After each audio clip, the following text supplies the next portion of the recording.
You keep me wondering, is our love strong? Just like a love song, baby, it's haunting me. Don't know what you're thinking, it's like I'm sinking deep underwater.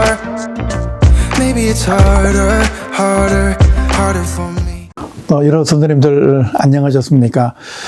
부부 치료에 대한 강의, 오늘은 그 사랑과 애착에 대해서 한번 말씀을 드려보겠습니다. 사실 부부 치료는 부부가 사랑하는 방법을 배우는 것입니다.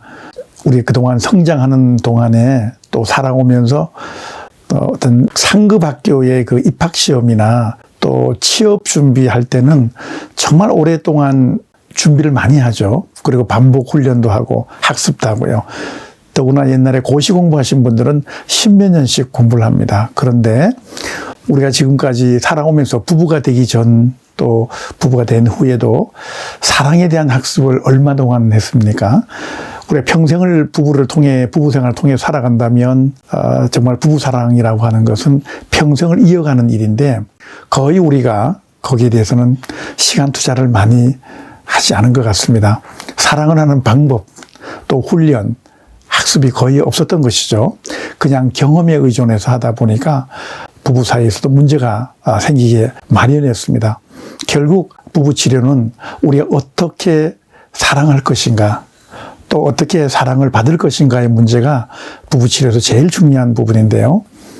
지난번 잠깐 말씀을 드렸습니다만 이 사랑하는 방법을 배우는 데 있어서 제일 중요한 건 내 자신의 사랑의 방법을 돌아보는 겁니다. 어떻게 사랑해 왔는가. 거기에는 바로 애착이라고 하는 것을 우리가 빼놓을 수가 없습니다.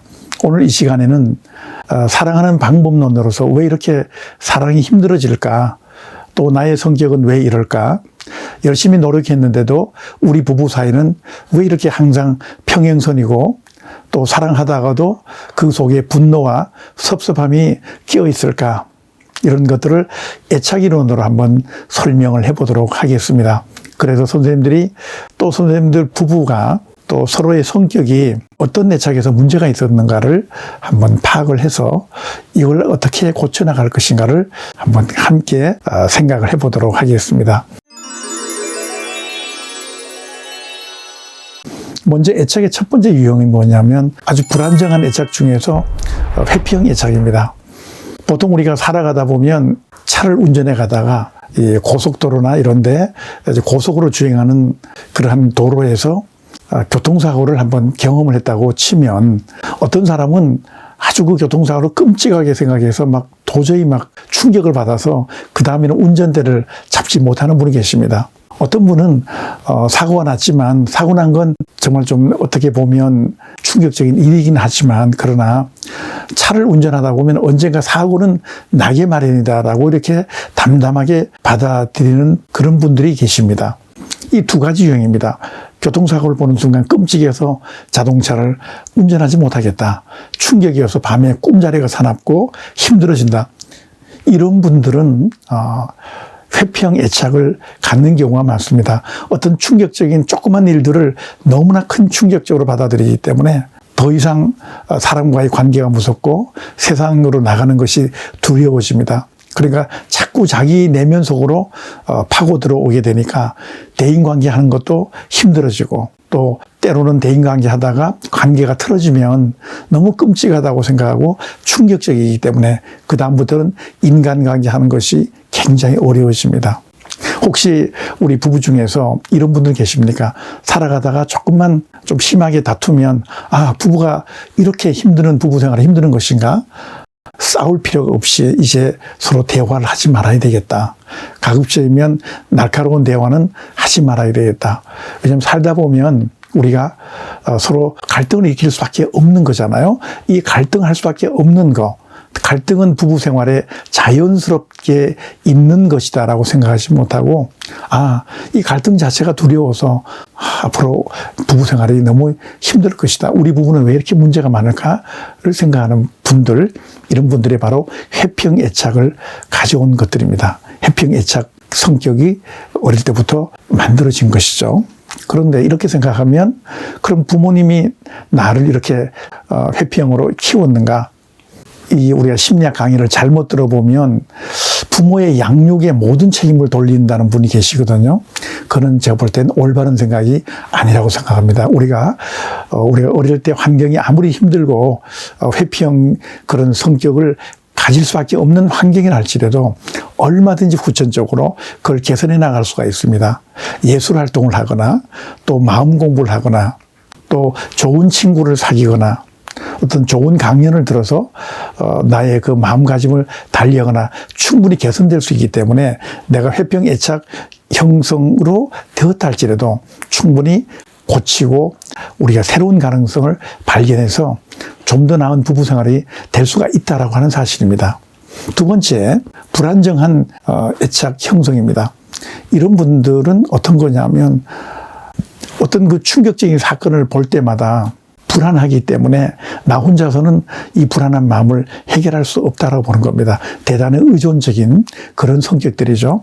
부부 사이에서도 이런 성격들은 막 불안하고 혼자 모든 문제를 해결할 수 없고 나 자신의 문제도 해결할 수 없기 때문에 누군가에게 뭔가 나를 의지하지 않으면 안 되겠다는 것입니다. 그러니까 부부 사이에서도 너무 이렇게 불안정한 성격의 소유자들은 끊임없이 상대방에 의존적으로 하기 때문에 상대방이 굉장히 피곤하고 힘들어질 수가 있습니다. 그래서 이런 분들은 늘 보면 남에게 의지하려고만 들기 때문에 그 의지함으로써 스스로 자신의 존재에 대해서 자신감이 없는 것이죠. 그래서 이런 분들은 어떻게 되나요? 생각해 보면 스스로 일어날 수 있는 자존감을 만들어 나가야 됩니다. 그 자존감은 다름 아닌 내가 상대방을 소중하게 생각하는 그 대신에 나 자신도 먼저 소중하게 갖고 나가는 노력이 필요한 것입니다. 이렇게 자신을 소중하게 하는 그 훈련을 조금 해나가신다면 불안정한 이런 부부 생활에서 벗어날 수가 있다라고 말씀을 드릴 수가 있습니다. 세 번째는 애착 유형 가운데 조금 문제성이 있는 것이 약간 혼합형이 있습니다. 즉 나도 나 자신에 대해서 부정적으로 생각하지만 또 상대방도 세상 사람들도 부정적으로 생각하는 것이죠.